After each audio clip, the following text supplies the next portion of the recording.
Hello friends, आप सभी का एक बार फिर से स्वागत है स्टडी फ्यूजन पर। और दोस्तों, लास्ट वीडियोस में हम सोल्व कर रहे थे विक्रम साराभाई स्पेस सेंटर इसरो का क्वेश्चन पेपर, जिसके 50 क्वेश्चन हम कंप्लीट कर चुके हैं और इसके 30 क्वेश्चन इस क्वेश्चन पेपर में रिमेनिंग है, तो उनको अभी हम कंप्लीट करने वाले हैं। तो बिना किसी देरी के हम क्वेश्चंस की तरफ ही बढ़ेंगे। देखिए दोस्तों, क्वेश्चन नंबर 51। बेस 4 सेंटीमीटर एवं 5 सेंटीमीटर ऊंचाई की वर्ग पिरामिड की अधिकतम तिरछी लंबाई डैश है। Maximum slant length of A square pyramid of base 4 centimetre and height 5 centimetre is. तो दोस्तों देखिए, ये हमारे पास एक स्क्वायर पिरामिड है। तो इस क्वेश्चन को दोस्तों हम सोल्व करने के लिए यूज़ करेंगे पाइथागोरस थ्योरम का। सबसे पहले हम अगर इसका बेस ले लेते हैं तो इसके बेस की जो साइड है दोस्तों वो है 4 सेंटीमीटर की, और इसकी टोटल हाइट जो हमें पिरामिड की बताई गई है वो बताई गई है हमें 5 सेंटीमीटर।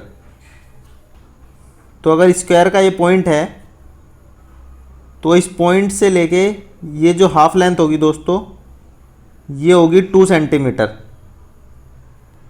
तो सबसे पहले हम फाइंड आउट करेंगे इस डायगोनल की लेंथ।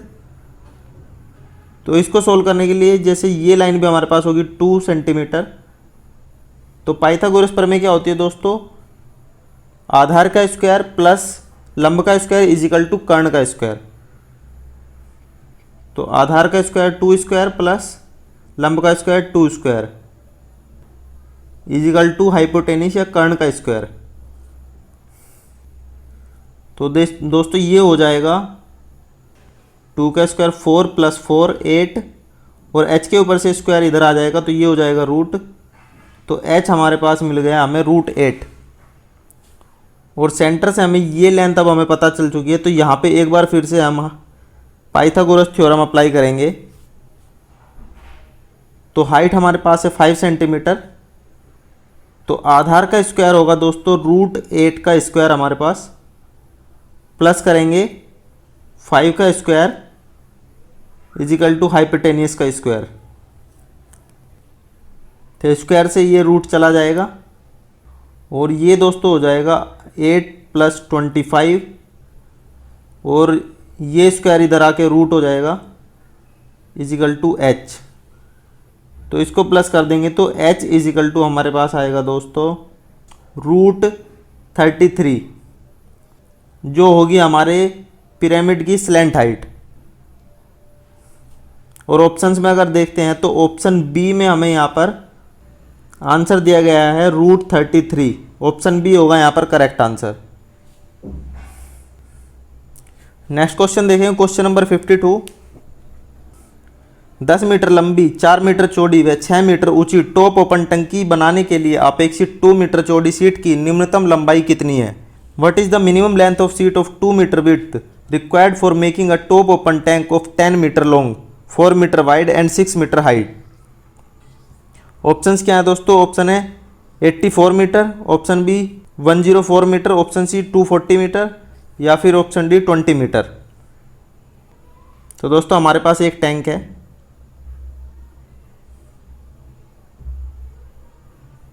जिसकी हाइट है यहाँ पर 6 मीटर, विड्थ है 4 मीटर और लेंथ है 10 मीटर, जो कि टॉप से ओपन है। तो दोस्तों 2 मीटर चौड़ी कितनी लंबी सीट इस टैंक को बनाने में लगेगी ये हमें कैलकुलेट करना है। तो इसके लिए हम क्या करेंगे, हम सभी साइड्स का एरिया कैलकुलेट करेंगे और उसको डिवाइड कर देंगे 2 से। तो सबसे पहले 10 × 6 करते हैं। 10 × 6 इज इक्वल टू 60। तो ये दो साइड में हमारा एरिया होगा तो 60 + 60 हो जाएगा, ये हो जाएगा हमारे पास 120। दूसरी साइड का करेंगे 6 × 4, ये हो जाएगा 24 + 24 48। और दोस्तों बॉटम साइड का अगर करेंगे तो ये एक ही साइड का हमें लेना है क्योंकि टॉप से ये ओपन है। तो ये हमारे पास हो जाएगा 40, और इसको जब हम प्लस करेंगे तो ये हो जाएगा 208, और इसको डिवाइड कर देंगे 2 से। तो दोस्तों सीट की जो रिक्वायरमेंट है वो हमें होगी 104 मीटर की। इसका करेक्ट आंसर हो जाएगा 104। और ऑप्शंस में अगर देखें तो ऑप्शन बी में दिया गया 104 मीटर, तो इसका करेक्ट आंसर हो जाएगा option B. Next question, question number 53। समद्विबाहु त्रिकोण में दो समान पास और लंबाई ए के हैं तथा उनके बीच का कोण क्यू है, तो त्रिकोण क्षेत्रफल डैश है। An isosceles triangle has two equal side of length A and angle between them is Q, then the area of triangle is. Option है A square cos square Q, option B A square sine square Q, option C 0.5 A square cos Q by two sine Q by two, option D है A square cos Q by two sine Q by two. तो दोस्तों इस प्रकार का जो ISOCELL triangle होगा, इसकी दो साइड्स हैं ए, ये एंगल है क्यू, तो ट्रिग्नोमेट्री में इसका जो एरिया हम कैलकुलेट करेंगे वो करेंगे हम 0.5 A square cos Q by two sine Q by two. Option C होगा इसका दोस्तों correct answer. Next question, question number 54। धातु का वह गुणधर्म जिससे कि उसे पतली वायर के रूप में बनाया जा सकता है को डैश कहते हैं। The property of a metal by which it can be drawn to thin wire is called. Option A malleability, option B ductility, option C toughness या फिर ऑप्शन डी हार्डनेस। तो दोस्तों मेटल को वायर में बदलने की जो एबिलिटी होती है उस प्रॉपर्टी को हम कहते हैं डक्टिलिटी या फिर तन्यता। ऑप्शन बी हो जाएगा यहाँ पर correct answer. Next question, question number 55। निम्नलिखित में से किसमें कार्बन का अधिकतम प्रतिशत है? Which of the following is having the highest percentage of carbon? Option A पिटवा लोहा रोट आयरन, ऑप्शन बी ढलवा लोहा कास्ट आयरन, ऑप्शन सी निम्न कार्बन इस्पात लो कार्बन स्टील या फिर ऑप्शन डी उच्च कार्बन इस्पात हाई कार्बन स्टील। तो दोस्तों इन सभी में सबसे कम जो कार्बन का परसेंटेज होगा वो होगा रोट आयरन में, और सबसे ज़्यादा कार्बन परसेंटेज पाया जाता है कास्ट आयरन में। ऑप्शन बी होगा इसका करेक्ट आंसर, ढलवा लोहा या फिर cast iron. Next question, question number 56। एक सरल स्क्रू जैक में स्क्रू का पिच 5 सेंटीमीटर तथा लीवर की लंबाई 25 सेंटीमीटर है। मशीन का वेग अनुपात डैश है। In a simple screw jack the pitch of a screw is 0.5 centimetre and length of the lever is 25 centimetre. The velocity ratio of the machine is. तो दोस्तों स्क्रू जैक में velocity ratio found करने के लिए जो formula हम use करते हैं वो होगा पाई डी अपॉन पी, जिसमें डी होगा डाया ऑफ लीवर और पी होगी पिच। तो फॉर्मूला में वैल्यूज को पुट करेंगे तो हो जाएगा हमारे पास पाई, यहाँ पर 25 सेंटीमीटर लीवर की लेंथ दी गई है, इसका मतलब ये रेडियस दिया गया है, तो डायमीटर हो जाएगा हमारे पास 50, डिवाइड करेंगे 1/2 और इसको सोल्व करेंगे तो ये हो जाएगा दोस्तों पाई 100। तो इस प्रकार इसका करेक्ट आंसर हो जाएगा option B 100 pi. Next question, question number 57। 4 kilowatt प्राप्त करने वाली एक 4 HP देने वाली मोटर की दक्षता डैश है। The efficiency of a motor that receives 4 kilowatt and delivers 4 horse power is 1 horse power is equal to 745 watt. तो दोस्तों कोई मोटर रिसीव कर रही है 4 किलोवाट मीन्स 4000 वाट, और वो डिलीवर कर रही है 4 हॉर्स पावर, और 1 हॉर्स पावर है इज इक्वल टू 745 वोट के। तो 4 से मल्टीप्लाई करेंगे इसको तो ये हो जाएगा 2980, और 2980 को परसेंटेज में जब हम कन्वर्ट करेंगे तो ये होगा 2980 डिवाइड बाई 4000 मल्टीप्लाई बाई 100। तो इसको सोल्व करने के बाद जो हमारे पास वैल्यू आएगी दोस्तों वो आएगी 74.5। दोस्तों मोटर की जो इफ़िशियंसी होगी वो होगी 74.5%।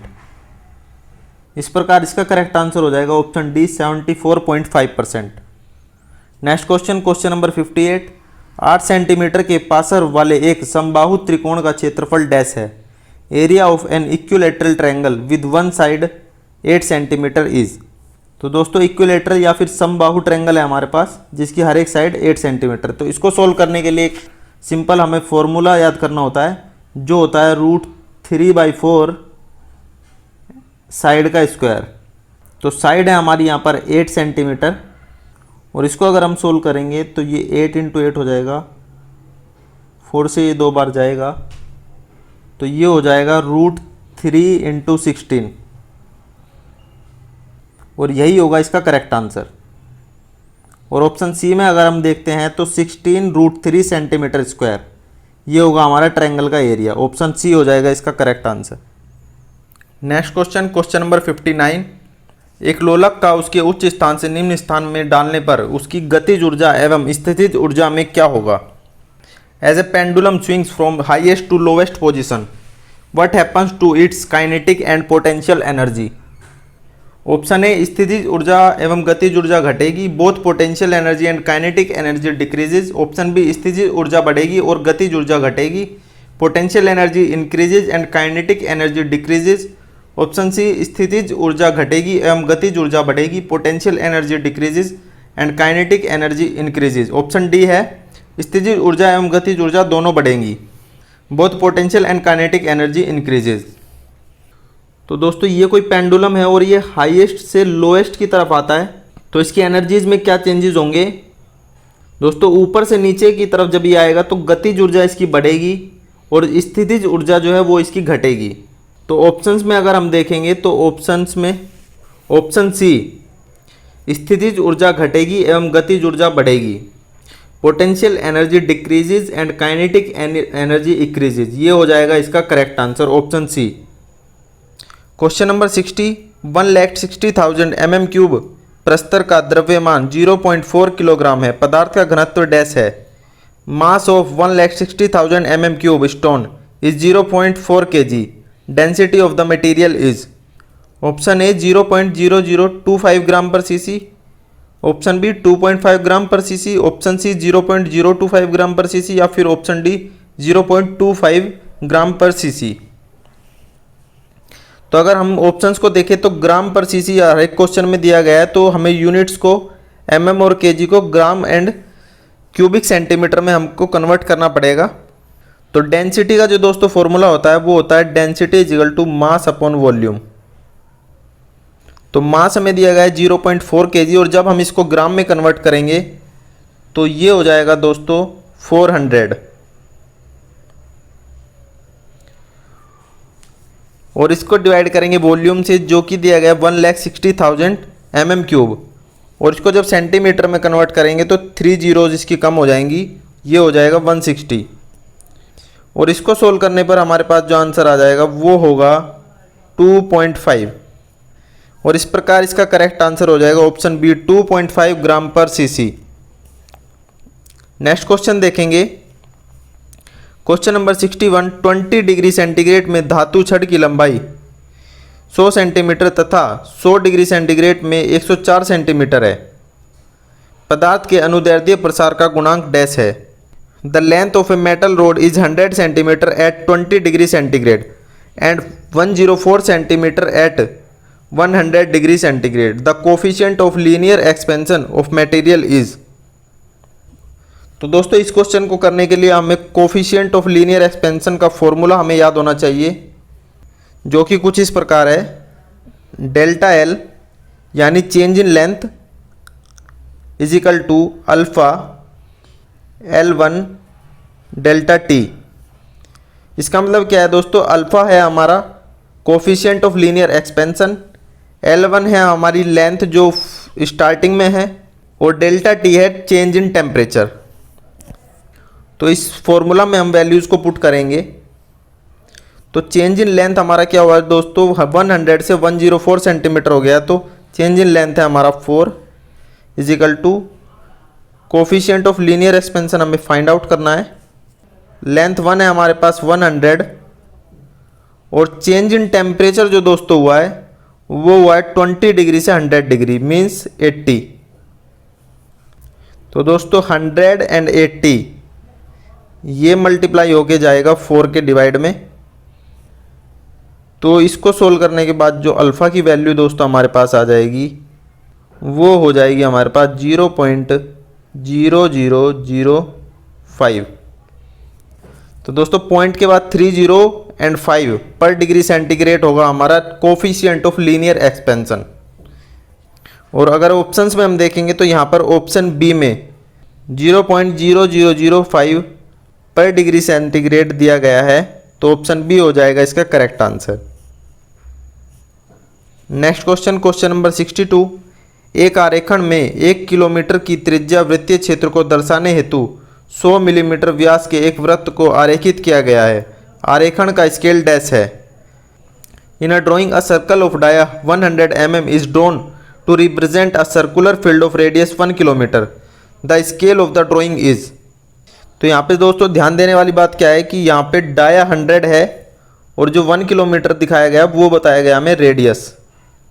तो यहाँ पे हमारा जो रेडियस दोस्तों हो जाएगा ये हो जाएगा हमारा 50, और किलोमीटर को अगर हम mm में कन्वर्ट करते हैं तो इसमें दोस्तों हमें ऐड करनी पड़ेंगी 60।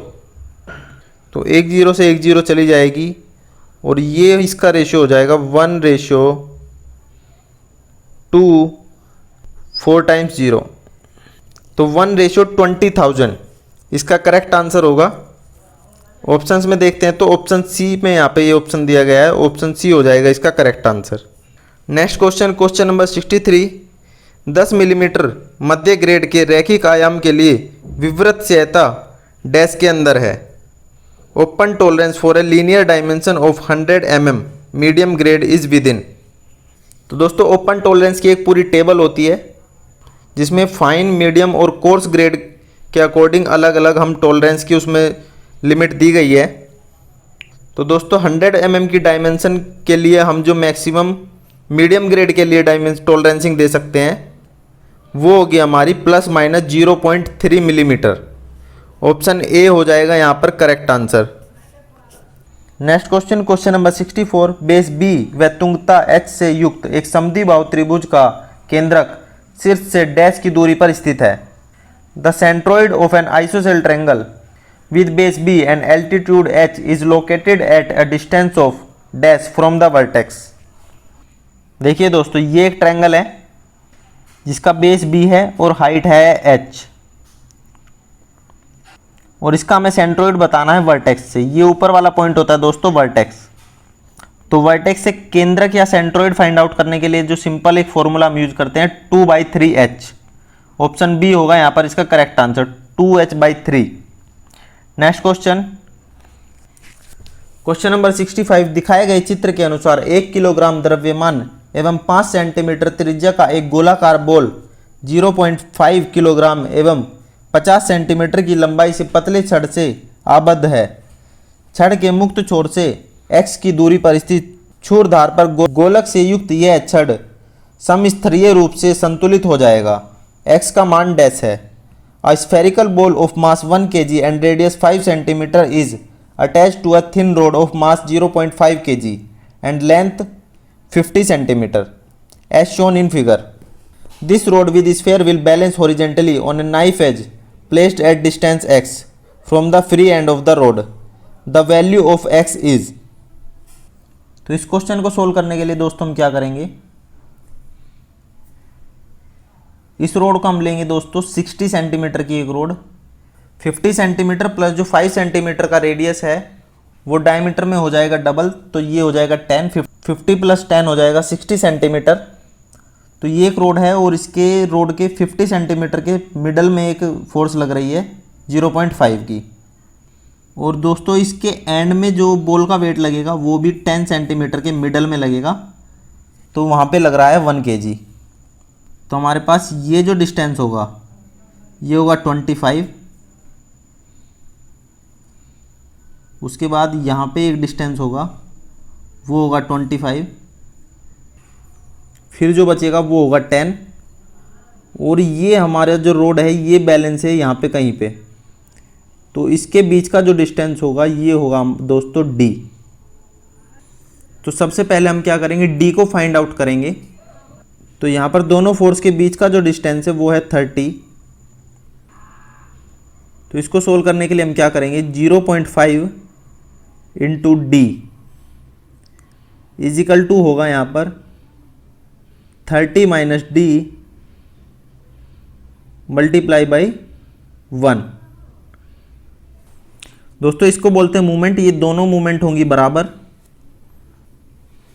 तो इस एक्सप्रेशन को दोस्तों आपको सोल्व करना है। इसको सोल्व करने के बाद जो d की वैल्यू हमें मिल जाएगी दोस्तों वो हो जाएगी 20, और इससे हम आसानी से x की वैल्यू फाइंड आउट कर लेंगे जो कि हो जाएगी 25 + 20।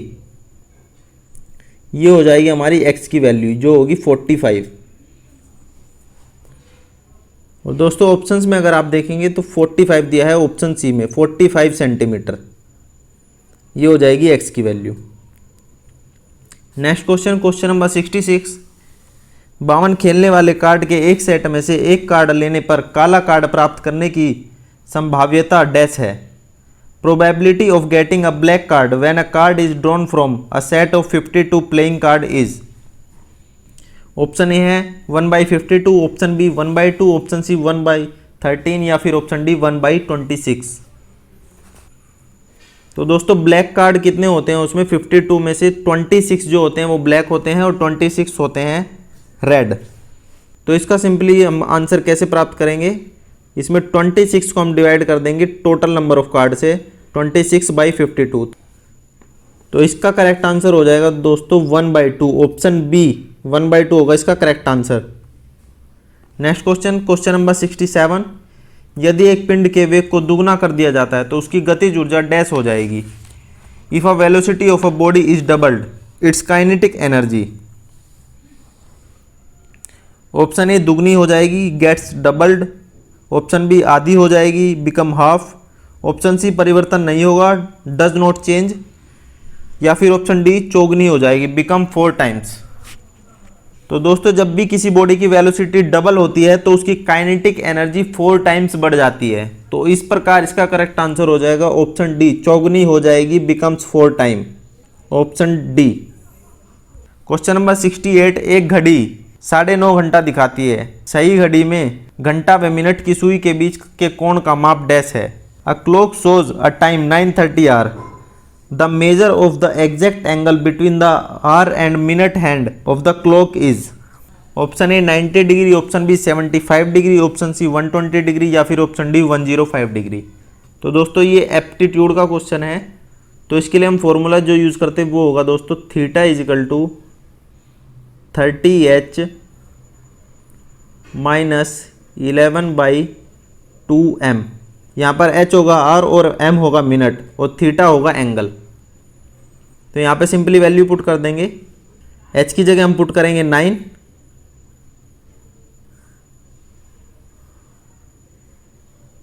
और m की जगह पुट करेंगे 30 और इसको सोल्व करेंगे दोस्तों तो ये हो जाएगा 270 माइनस 165। तो इस प्रकार इसका करेक्ट आंसर आ जाएगा 105 डिग्री। ऑप्शन डी में दिया गया है 105 डिग्री, ऑप्शन डी होगा इसका करेक्ट आंसर। नेक्स्ट क्वेश्चन देख लेते हैं। Question number 69। एक सिराबद्ध तथा दूसरा छोर मुक्त वाले एक दंड को डैश कहते हैं। A beam with one end fixed and other end free is called. Option A simply supported beam, option B cantilever beam, option C overhang beam या फिर ऑप्शन डी कंटिन्यूस बीम। तो दोस्तों कोई बीम है वो एक साइड पे fix है और एक साइड पे हैंग कर रहा है, तो इस टाइप का जो बीम होता है उसको हम कहते हैं दोस्तों कैंटिलीवर बीम। ऑप्शन बी होगा इसका correct answer. Next question, question number 70। पासे को 2 बार फेंकने पर 9 का कुल योग प्राप्त करने की संभाव्यता कितनी है। What is the probability of getting a sum 9 from 2 throw of a dice? Option A 1/6, option B 1/8, option C 1/9 या फिर ऑप्शन डी 1/12। तो इस क्वेश्चन को करने के लिए दोस्तों हमें क्या करना होगा कि हमें कॉम्बिनेशन सबसे पहले देखने होंगे कि कितने कॉम्बिनेशन 9 के हमें डाइस के थ्रो से मिल सकते हैं। तो एक कॉम्बिनेशन हमें मिलेगा दोस्तों 5 और 4 का और दूसरा मिलेगा 6 और 3 का। तो ये 2 से हो जाएंगे 4 कॉम्बिनेशन, क्योंकि 5 4 या 4 5 ये हमें एक बार मिल सकता है, या फिर 6 3 या 3 6। तो टोटल हमारे पास जो कॉम्बिनेशन होंगे वो होंगे 4। और दोस्तों डाइस को फेंकने पर जो हमारे टोटल कॉम्बिनेशन बनते हैं वो बनेंगे हमारे 6 × 6 मीन्स 36। तो 4 को डिवाइड करेंगे 36 से, तो ये हो जाएगा दोस्तों 1/9। ऑप्शन सी हो जाएगा यहाँ पर करेक्ट आंसर। नेक्स्ट क्वेश्चन देखते हैं। Question number 71। 20 सेंटीमीटर गुना 10 सेंटीमीटर गुना 10 सेंटीमीटर के आकार के ब्लॉकों की अधिकतम सांख्यिकी कितनी होगी जिसे 1 मीटर क्यूब आयतन में रखा जा सकता है। maximum number of blocks of size 20 centimeter into 10 centimeter into 10 centimeter that can be contained in 1 meter cube volume। इसमें क्या करेंगे दोस्तों, 20 इंटू 10 इंटू 10, ये हमारे पास हो जाएगा 2000। और इसी प्रकार दोस्तों 1 मीटर क्यूब को जब हम सेंटीमीटर में कन्वर्ट करेंगे तो यहाँ पर 1 के बाद आ जाएंगी 6 जीरो, और जब इसको सोल्व करेंगे 3 जीरो से 3 जीरो चली जाएंगी और ये 2 से कटने के बाद बचेगा 500। तो ऑप्शन डी हो जाएगा इसका करेक्ट आंसर। नेक्स्ट क्वेश्चन देखते हैं, क्वेश्चन नंबर 72। प्रक्षेप कोण को दर्शाने वाले चिन्ह डैश हैं। The symbol of indicating the angle of projection is. Option A 2 views of frustum of a cone lying horizontally, option B 2 views of frustum of a cone standing vertically, option C 2 concentric circle and a rectangle, option D 2 view of cylinder lying horizontally। तो दोस्तों angle of projection दिखाने के लिए हम किस तरह के symbol का यूज़ करते हैं, वो कुछ इस टाइप का होता है, या तो फर्स्ट एंगल होगा या फिर थर्ड एंगल। तो ये दोस्तों होता है फ्रस्टम ऑफ कोन। तो इसका करेक्ट आंसर हो जाएगा option A 2 views of frustum of a cone lying horizontally. Next question, question number 73। 100 millimetre लंबाई का एक PQ लाइन HP में 60 डिग्री नत है तथा VP के समांतर है। प्लान व उन्नयन लंबाई डैश है। A line PQ 100 mm long is inclined 60 degree to horizontal plane and parallel to vertical plane. The plane and elevation length are. Options है 50 and 86.6, option B 50 and 50, option C 100 and 50, option D 50 and 100। तो दोस्तों ये हमारे पास plane है जिसमें ये ऊपर वाला होगा वर्टिकल प्लेन और नीचे होगा ये हॉरिजेंटल प्लेन। तो इस पे एक लाइन है जो कि हॉरिजेंटल प्लेन से और वर्टिकल प्लेन के पैरेलल है। तो दोस्तों इसका फ्रंट व्यू यानी कि एलिवेशन, इसमें जो इसकी लेंथ दिखाई देगी वो बिल्कुल 100 mm ही होगी। और अगर टॉप व्यू में अगर इसको यानी कि प्लान अगर हम इसका देखते हैं तो इसकी लेंथ कुछ कम हो जाएगी। तो अगर ऑप्शंस को अगर आप ध्यान से देखेंगे तो यहाँ पे हमें सबसे पहले प्लान पूछा गया है और फिर एलिवेशन पूछा गया। तो एलिवेशन हमारा 100 है, तो सभी ऑप्शंस को गौर से देखेंगे तो ऑप्शन डी में ही सिर्फ 100 दिया गया है एलिवेशन। तो इस प्रकार इसका करेक्ट आंसर हो जाएगा ऑप्शन डी। इसका प्लान होगा 50 और एलिवेशन होगा 100। ऑप्शन डी होगा इसका करेक्ट आंसर।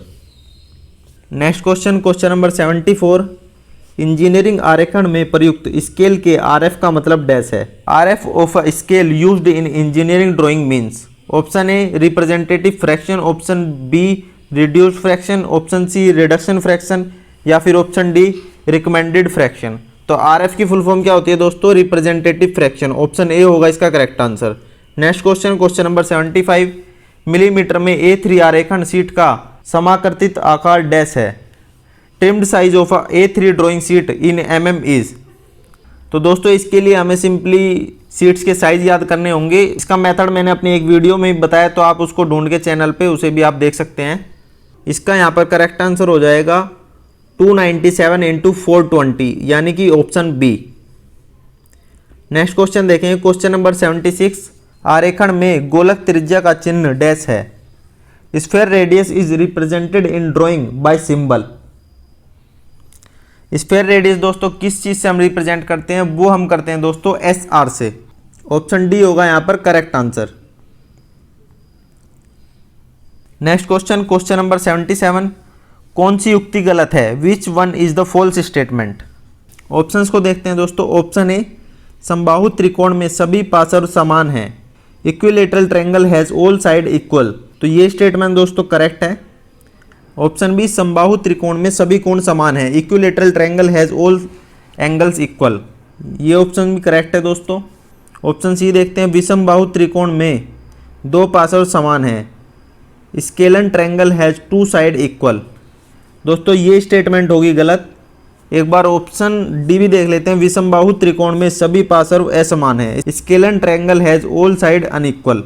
तो यहाँ पे स्टेटमेंट ऑप्शन डी की भी करेक्ट है, तो इसका करेक्ट आंसर हो जाएगा ऑप्शन सी। Question number 78। एक वृत्त के एक बाहरी बिंदु से वृत्त में खींची गई स्पर्श रेखा की अधिकतम संख्या डैश है। The maximum number of tangent drawn to a circle from a point outside the circle are. Option A 2, option B 4, option C 8 या फिर ऑप्शन डी एनी नंबर। तो दोस्तों सर्कल के आउटसाइड से जो टेंजेंट खींची जा सकती है वो सिर्फ 2 होंगी। यहाँ पे इसका करेक्ट आंसर होगा option A. Next question, question number 79, clinograph एक डैश है। Clinograph is a. Option A instrument used for measuring time, option B instrument used for measuring distance, option C instrument used for measuring temperature या फिर option D adjustable set square. Clinograph जो है उसको हम use करते हैं various angle पर set कर कर लाइंस खींचने के लिए या फिर एंगल मेजरमेंट्स के लिए, और जिसको किसी भी डिग्री पर हम एडजस्ट कर सकते हैं, तो इसको बोला जाता है adjustable set square. Option D होगा यहाँ पर करेक्ट आंसर। दोस्तों लास्ट क्वेश्चन, क्वेश्चन नंबर 80, कौन से समबहुभुज में पार्श्व परिवृत्त की त्रिज्या के समान है। In which regular polygon sides are equal to radius of the circumscribing circle. Option A अष्टभुज ऑक्टागन, ऑप्शन बी सप्तभुज हेप्टागन, ऑप्शन सी षटभुज हेक्सागन या फिर ऑप्शन डी पंचभुज पेंटागन। दोस्तों सर्कमस्क्राइबिंग सर्कल क्या होता है, ये एक सर्कल है और इसके अंदर इस प्रकार से ये एक पॉलीगन बना हुआ है। तो जो आउटर पॉइंट्स को टच करके जो सर्कल जाता है उसको बोलते हैं सर्कमस्क्राइबिंग सर्कल। तो जो हमारा हेक्सागन होता है या फिर षटभुज, इसकी साइड इक्वल होती है हमारे सर्कमस्क्राइबिंग रेडियस के। तो यहाँ पर इसका करेक्ट आंसर हो जाएगा ऑप्शन सी षटभुज या फिर हेक्सागन। तो दोस्तों इस क्वेश्चन पेपर के सभी क्वेश्चन कंप्लीट हो चुके हैं। आशा करता हूँ आपको ये वीडियो काफ़ी पसंद आई होगी। तो वीडियो आपको पसंद आई हो तो वीडियो को लाइक कर दें, इसे शेयर कर दें अपने दोस्तों के साथ। हमारे चैनल को अभी तक सब्सक्राइब नहीं किया तो चैनल को कर ले सब्सक्राइब। और मैं आपसे मिलता हूँ नेक्स्ट वीडियो में, तब तक के लिए thank you and take care.